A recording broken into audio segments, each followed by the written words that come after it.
So we actually got two Dragon Ball SH Figuarts releases this month, which is always a treat. And the second release was Kefla. So this is Super Saiyan Kefla from Dragon Ball Super. This one though is a web exclusive, unlike Krillin, which just released, and he is a regular release. So as you can see, Bandai Tamashii is successfully releasing both Dragon Ball Super and Dragon Ball Z figures simultaneously. So at the front of the package, you can see through the window the figure itself. Then we got the image on the right side. That's the seal of authenticity. Then on the side, we get a collage of images of the figure. At the back side, once again, more images of the figure posed differently. And then the other side, we just get the name. So Kefla is actually the fusion transformation of kale and cauliflower fused together. They fused together using the Patara earrings. As you can see, she is wearing those Patara earrings. We all know that's what Goku and Vegeta used at one point in the Buu Saga to become Vegito. So Kale is a character that looks like Broly. In fact, she is from a different universe of Broly. If we want to use the terminology from Marvel MCU, maybe they're just a variant of each other, I don't know, but Kale definitely looks like Broly, especially when she is Super Saiyan and powered up. Those who aren't caught up with Dragon Ball Super, there was the Tournament of Power where it was just a big tournament amongst universes, different universes competing with each other. So here we saw that, yeah, maybe there is a variant of each character within a different universe. We saw Frost, which was a variant of Frieza from a different universe. So it's definitely possible, and that's why Kale looks so similar to Broly, since they may in fact be the same person, just a different universe. So what we got here was Super Saiyan Kefla. So it's the Super Saiyan transformation of the fusion of kale and cauliflower. We do not have a regular head that comes with this, which is a shame. I wish it was a regular head swap, so a non-Super Saiyan Kefla would have been cool, but I think the Super Saiyan transformation would have been the display everyone probably would have chosen anyway, so I'm not too upset about that. Just would have been cool to have it as an extra add-on just in case. So in total, Kefla comes with 3 faceplates. We have the faceplate that she comes packaged in with, and that is a little slight smirk to the facial expression. Then we have a open mouth face, so this could be used for powering up or any type of attack. And then lastly we get this face, which is another open mouth, but it's just the teeth exposed. So she comes packed in with a pair of fists, which is pretty traditional. Then we have a pair of wide open hands. And then a set of open hands again, but these are slightly different. They're open, but the hands are curled in just a little bit, so slight subtle difference there. And then we get a batch of single hands. So for the right hand, we have a big peg here. That's for one of the effects. Only the right hand comes with that. There's not a pair for this mold of hands. And then also only the left hand comes with this open hand here. And then last but not least, we have only a right hand with a pointing finger.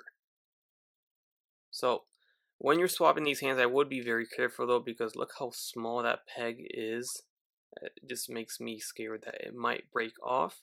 You can see that it's even skinnier at the base of that peg too, so if you pull it the wrong way you can risk snapping it right off, and that's no good. These figures don't come with any extra pegs or joints or anything like that, so be careful. She also comes with this energy ball effect, which pegs right into that open hand with the big old peg on it. So only the right hand, again, can blast this effect. These ball effects are always cool little add-ons, so I'll always take them when I can get them. And then she also does come with some crossed arms, which are always nice to get. I always enjoy these. And look how they hid the printing there, which is a nice location for that. No longer putting it on the thighs or the back of the figure. So pretty cool there. And then here you can check out those pegs. Very small little pegs once again. Be careful with these. And voila! There are the crossed arms attached to the figure. It's actually fairly simple to attach, so that's good. But that looks good. It always looks good. I always enjoy having crossed arms as an accessory to a figure because it always looks so good when you pose them with it. And then to cap off the accessories, we have a combination of an effect slash hand. And here it is. So we have her little special attack here. All her energy effects have a red and green color to it, so this is really dope. I like this a lot. You get one for each hand. So it gets a little crazy to attach to the figure, but once you do, it looks pretty dope. So there's a look at her with them on. So here we'll take a quick close look at the figure. You can see how big the hair sculpt is. That's how it is when she's Super Saiyan. What's cool is you can see the detail there of her little hair tie back here. That's all that's left of that hair tie. That's all I could hold.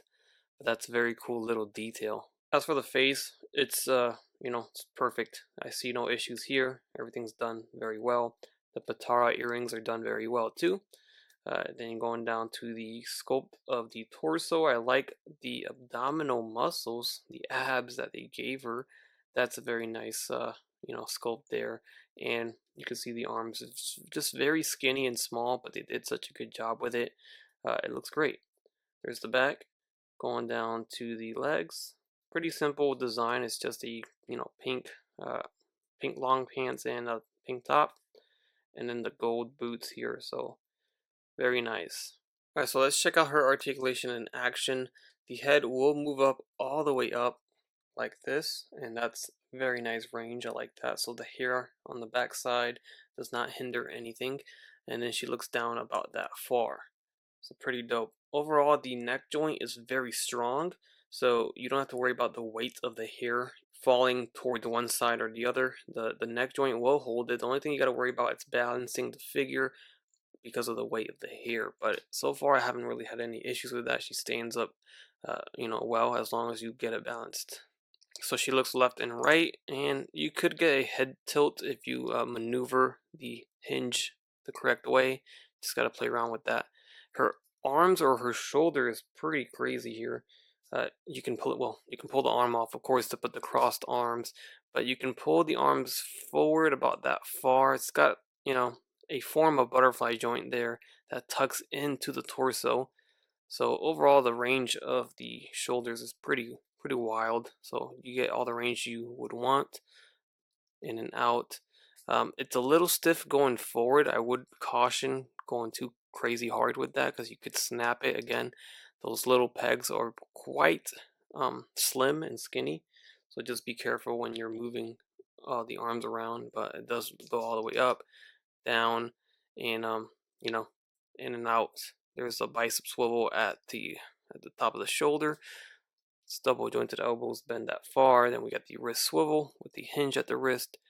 Torso diaphragm joint and the waist swivel is very tight, so the joints are very tight there. This pant area or the groin area is a loose piece, so that's going to move around. But the torso is super tight. It's a strong joint, so that again helps with holding the weight of the head. So that's important. So it goes forward and back. You get the tilting, pretty good. The swivel at the diaphragm and at the waist, and you can just hear how tight that joint is. But overall, I mean, you can get that entire torso bending whichever way you want. It's super articulated, so I like that. There's the legs. They don't drop down, but they go this far, and they go in and out about that far. I do wish they would, go further out, but that's as far as you can get it. There's a thigh swivel. The knees will bend. It looks like a single joint, but it's actually a double joint in there. There is also a swivel at that knee, so that's interesting. We have the ankle hinge at the foot. There's the rocker. There's the swivel, and then the toe hinge at the foot as well. Alright, so here we have her next to Broly from Dragon Ball Super. Just wanted to do this comparison since they're kind of a variant of each other from different universes, but you can see how different they went with this new design for Broly. The color scheme for Kefla, or KO in general, seems to be from the non-canon Broly that we saw in the non-canon movie of Broly from Dragon Ball Z, that being the red and gold color. Up next, you can see her here next to Krillin 2.0, which I just recently reviewed. These are the two figures that released this month for January, and I think Bandai Tamashi really is starting the year out pretty strong. Both of these are pretty strong figures, and yeah, I'm looking forward to what's to come for the rest of the year.